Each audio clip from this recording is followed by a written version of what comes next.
पापा को जब पता चलता है कि उनकी बेटी किसी से प्यार करती है तो वो पहले चुप हो जाते हैं, एकदम चुप, ना गुस्सा, ना आंसू, न कोई सवाल, बस एक लंबी सी खामोशी। और उस खामोशी में जो दर्द होता है ना, वो शब्दों से कहीं ज्यादा भारी होता है। अनु ने भी यही सोचा था कि पापा चुप हो जाएंगे, नाराज हो जाएंगे, शायद रो भी दे, पर जो हुआ वो अनु ने सपने में भी नहीं सोचा था। आज होली है, रंगों का त्योहार, खुशियों का त्योहार, पर आर्य सर के घर में पिछले 20 सालों से होली नहीं खेली गई। 20 साल, एक पूरी जिंदगी गुजर जाती है 20 सालों में। और आज अनु के पापा उस घर की दहलीज पर खड़े हैं, हाथ में रंग लेकर, आंखों में कुछ ऐसा लेकर जो न गुस्सा है न नफरत, कुछ और है, कुछ जो समझने के लिए पूरी कहानी सुननी पड़ेगी।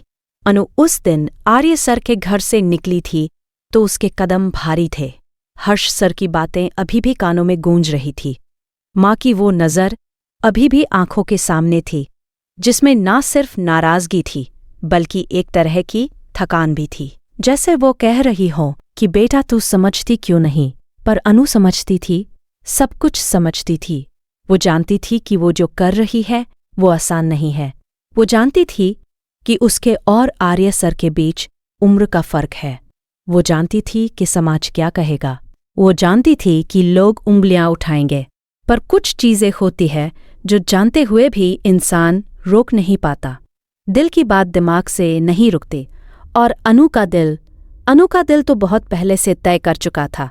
घर पहुंची तो पापा बरामदे में बैठे थे। वही पुरानी कुर्सी, वही चाय का गिलास, वही अखबार। पर अनु को लगा जैसे आज कुछ अलग है। पापा की नजरें अखबार पर थी। अनु बैठ गई सामने, पापा के सामने, और फिर वो खामोशी आई जिससे अनु डरती थी। वो खामोशी जो घर की दीवारों में भी उतर जाती है, जिसमें घड़ी की टिक टिक भी बहुत जोर से सुनाई देती है। अनु ने सोचा था कि पापा गुस्सा होंगे, चिल्लाएंगे, पूछेंगे कि ये क्या पागलपन है, पर पापा ने कुछ नहीं कहा। बस अखबार मोड़ा, टेबल पर रखा, चाय का गिलास एक तरफ सरकाया और फिर अनु को देखा, उस नज़र से देखा जो सिर्फ बाप की होती है, जिसमें गुस्सा भी होता है, दर्द भी होता है, और उसके नीचे, बहुत गहरे नीचे, एक अटूट प्यार भी होता है। पापा ने कहा, मुझे सब पता है। अनु के मुंह से कुछ नहीं निकला। पापा ने फिर कहा, कब से है ये सब? अनु ने सच बोला, शुरू से, जब से कॉलेज में पहली बार स्पीच देनी थी, जब मैं घबरा गई थी और उन्होंने देखा तो हिम्मत आ गई। पापा फिर चुप हो गए, लंबी चुप्पी, फिर बोले, उम्र देखी है उनकी। अनु ने कहा, समाज देखा है। अनु ने कहा, देखा है पापा? पापा ने कहा, और तुझे कोई फर्क नहीं पड़ता। अनु ने कहा, पड़ता है पापा, पर आप पर भरोसा है, आप पर और अपने प्यार पर। पापा उठ गए, अंदर चले गए। अनु वहीं बैठी रही, रोई नहीं। रोना चाहती थी पर रो नहीं पाई, जैसे आंसू भी इंतजार कर रहे हो कि पहले ये तय हो जाए कि खुशी के है या दर्द के। रात हो गई, खाना बना, सबने खाया। पापा ने कुछ नहीं कहा, माँ ने कुछ नहीं कहा। घर में एक अजीब सी शांति थी, वो शांति जो तूफान से पहले आती है, या शायद वो शांति जो किसी बड़े फैसले से पहले आती है। रात को अनु अपने कमरे में लेटी थी तो उसने पापा की आवाज़ सुनी, धीमी, माँ से बात। सुबह होली थी। अनु उठी तो घर में चहल पहल थी। मोहल्ले में रंग उड़ रहे थे, बच्चे शोर मचा रहे थे, पर अनु का मन उस शोर में नहीं था। वो रसोई में आई तो पापा नाश्ता बना रहे थे, खुद।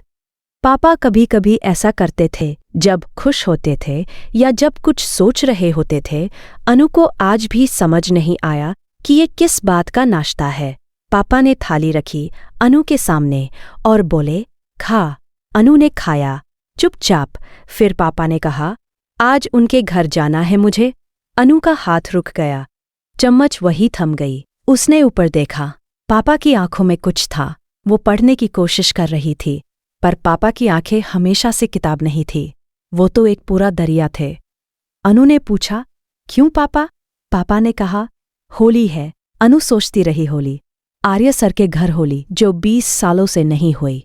जिस घर में रंग को हाथ नहीं लगाया गया, जिस घर में होली का नाम भी शायद किसी दर्द से जुड़ा है और पापा वहां जाना चाहते हैं, होली खेलने या कुछ और करने। अनु को समझ नहीं आया, पर पापा के चेहरे पर एक अजीब सा इरादा था, कुछ तय किया हुआ, कुछ जो रात पर सोचकर तय किया गया था। पापा ने अलमारी से एक पुरानी पोटली निकाली, उसमें रंग था, गुलाल, लाल और पीला। अनु देखती रही। पापा ने पोटली हाथ में ली और बोले, चल, बस इतना चल। और अनु उठ गई, बिना सवाल के, क्योंकि जब पापा इस तरह कहते हैं तो सवाल नहीं होते, सिर्फ भरोसा होता है। और अनु को अपने पापा पर पूरा भरोसा था, हमेशा से। आज भी दोनों निकले, मोहल्ले से गुजरे, लोगों ने देखा, कुछ ने हैप्पी होली कहा।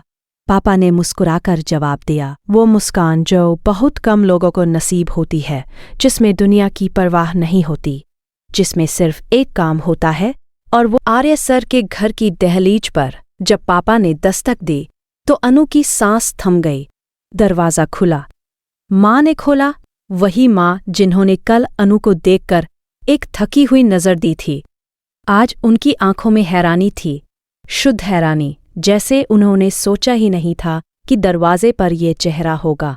पापा ने हाथ जोड़े, धीरे से कहा, नमस्ते। बस इतना, कोई लंबा भाषण नहीं, कोई सफाई नहीं, कोई शुरुआती बात नहीं, बस एक नमस्ते, जिसमें इज्जत थी, जिसमें शालीनता थी और जिसमें एक बाप का वो अंदाज था जो कहता है कि मैं यहाँ लड़ने नहीं आया, मैं यहाँ कुछ समझने आया हूँ।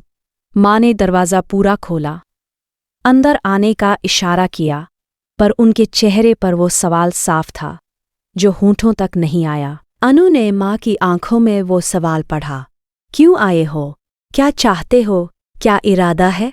पर पापा उस तरह के इंसान नहीं थे जो बिन बुलाए आकर तूफान खड़ा करे। वो उस तरह के इंसान थे जो चुपचाप आते हैं और जाते जाते सब कुछ बदल देते हैं। अनु ये जानती थी, इसीलिए डर भी था और यकीन भी था। अंदर हर्ष सर बैठे थे। उन्होंने पापा को देखा तो एक पल के लिए उनका चेहरा सख्त हो गया। कल वाली बात अभी भी हवा में थी। कल जो कहा गया था वो भुलाया नहीं गया था। हर्ष सर उठे, पापा की तरफ आए। दोनों एक पल के लिए एक दूसरे को देखते रहे। फिर हर्ष सर ने कहा, आइए बैठिए। छोटा सा वाक्य, पर उसमें एक तरह की स्वीकृति थी, जैसे उन्होंने तय कर लिया हो कि जो भी होना है वो बात करके होगा, दरवाज़ा बंद करके नहीं। पापा बैठ गए, अनु भी बैठी। चाय आई, किसी ने कुछ नहीं कहा। उस खामोशी में चाय के कप की आवाज़ भी बहुत बड़ी लग रही थी। पापा ने चाय का एक घूंट लिया, फिर रखा और बोले, आर्य जी कहाँ है? माँ ने कहा, ऊपर है, बुलाऊं? पापा ने कहा, नहीं, मैं खुद जाऊंगा। और पापा उठ गए। अनु उठने लगी तो पापा ने हाथ से इशारा किया, यहीं रहो। अनु रुक गई और पापा अकेले। ऊपर का दरवाज़ा बंद था। पापा ने दस्तक दी। आवाज़ आई, कौन है? पापा ने कहा, शर्मा, अनु के पापा। अंदर एक लंबी खामोशी थी। फिर दरवाज़ा खुला। आर्य सर सामने थे। उनकी आंखों में पहले हैरानी थी, फिर कुछ और आया, एक तरह की सतर्कता, जैसे वो तैयार हो रहे हो किसी बड़ी बात के लिए। पापा ने उन्हें देखा, ऊपर से नीचे तक, उस नज़र से जो एक बाप की होती है, जो सब तौलती है, सब परखती है। पापा ने कहा, अंदर आ सकता हूँ? आर्य सर ने दरवाज़ा पूरा खोल दिया। पापा अंदर गए। कमरे में 2 कुर्सियाँ थीं, दोनों बैठ गए और वो बातचीत शुरू हुई, जो शायद अनु की जिंदगी की सबसे अहम बातचीत थी, जो वो खुद नहीं सुन सकती थी, जो उसे सुनने का हक भी नहीं था, क्योंकि कुछ बातें 2 इंसानों के बीच होती है, बिना किसी तीसरे के। नीचे अनु बैठी थी, हर्ष सर बैठे थे, माँ बैठी थी। कोई कुछ नहीं बोल रहा था। मोहल्ले से रंगों की आवाज़ें आ रही थी, बच्चों की हंसी आ रही थी, होली का शोर आ रही थी। पर उस घर के अंदर एक अजीब सी शांति थी, जैसे पूरा घर सांस रोके बैठा हो, जैसे दीवारें भी सुन रही हो। फिर ऊपर से आवाज़ आई, एक आवाज़। पापा की कुछ कह रहे थे, जोर से नहीं,